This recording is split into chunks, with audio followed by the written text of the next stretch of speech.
এতিয়া ইয়াত কথা আহিছে যে হয় যে কোনোবা জেনুইন মানুহ বহিষ্কৃত হ'ব নেকি ডেফিনেটলি নহয়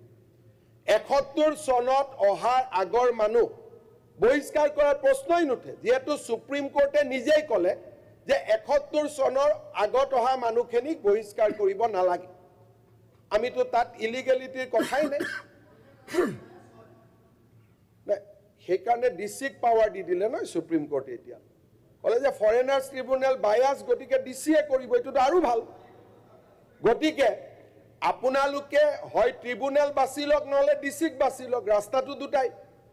ফৰেনাৰ্ছ ট্ৰিব্যুনেলত বাছিলে এপিল হয় আৰু ডিচিয়ে কৰিলে ৰাতিয়ে অৰ্ডাৰ দি ৰাতিয়ে এভিক্ট কৰি দিব পাৰে ডিচিৰ তাত এপিলৰ স্কোপ নাই 1950 ইলিগেল এক্সপালশন এক্ট স্যাৰ হেইটো আইনৰ পিছতেইতো অসম চুক্তিৰ 71 কৰা হৈছে গতিকে আপনি 71 টো নিজে ভাইলেট কৰি আছে আপনি অনাৰেবল মেম্বাৰ আপনি 51 টো আনসাৰ শেষ হোৱাৰ পিছত কিবা ক'ব থাকিলে ক'ব মই টাইম দিম এই বিষয়বিলাক আনিছে কোনে আপোনালোকে আনিছে কাৰণে মই ক'ব সুযোগ পাইছো মইতো ৰাতিপুৱা ভূপেন হাজৰিকাৰ ওপৰত কম বুলি আহিছিলো আপোনালোকে নিজে খজুৱাব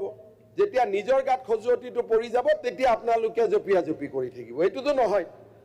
এতিয়া মোৰ কথাটো হ'ল এই সুপ্ৰিম কোৰ্টৰ জাজমেণ্টটো সকলোৱেতো আদৰণি জনাইছে গতিকে আদৰণি জনোৱা জাজমেণ্ট এটাৰ ওপৰত আমি যদি কাম কৰোঁ তাত কোনো আপত্তি থাকিব নালাগে যদি মই জাজমেণ্টটো ভুল কৰি পঢ়িছোঁ মোক শুধৰাই দিব আৰু ভুল কৰি পঢ়িলেওতো মই একো কাম কৰিব নোৱাৰোঁ কিন্তু সুপ্ৰিম কোৰ্টে স্পষ্টভাৱে কৈছে যে illegal expulsion act 1950 is valid এতিয়া ইয়াত কথা আহিছে যে হয় যে কোনোবা জেনুইন মানুহ বহিষ্কৃত হ'ব নেকি ডেফিনেটলি নহয় 71 চনত অহাৰ আগৰ মানুহ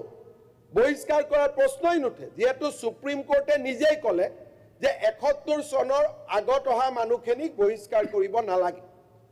আমিতো তাত ইলিগেলিটিৰ কথাই নাই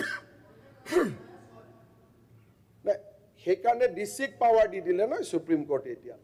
ক'লে যে ফৰেনাৰ্ছ ট্ৰিব্যুনেল বায়াস গতিকে ডিচিয়ে কৰিব এইটোতো আৰু ভাল গতিকে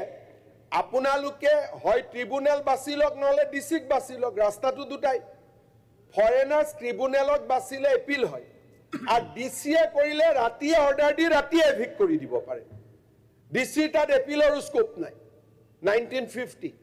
ইলিগেল এক্সপালশন এক্ট স্যাৰ হেইটো আইনৰ পিছতেইতো অসম চুক্তিৰ 71 কৰা হৈছে গতিকে আপনি 71 টো নিজে ভাইলেট কৰি আছে আপনি অনাৰেবল মেম্বাৰ আপনি 51 টো আনসাৰ শেষ হোৱাৰ পিছত কিবা ক'ব থাকিলে ক'ব মই টাইম দিম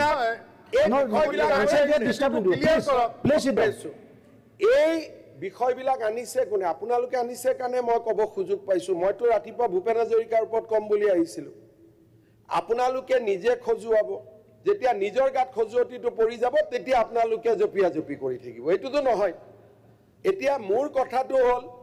এই সুপ্ৰিম কোৰ্টৰ জাজমেণ্টটো সকলোৱেতো আদৰণি জনাইছে গতিকে আদৰণি জনোৱা জাজমেণ্ট এটাৰ ওপৰত আমি যদি কাম কৰোঁ তাত কোনো আপত্তি থাকিব নালাগে যদি মই জাজমেণ্টটো ভুল কৰি পঢ়িছোঁ মোক শুধৰাই দিব আৰু ভুল কৰি পঢ়িলেওতো মই একো কাম কৰিব নোৱাৰোঁ কিন্তু সুপ্ৰিম কোৰ্টে স্পষ্টভাৱে কৈছে যে illegal expulsion act 1950 is valid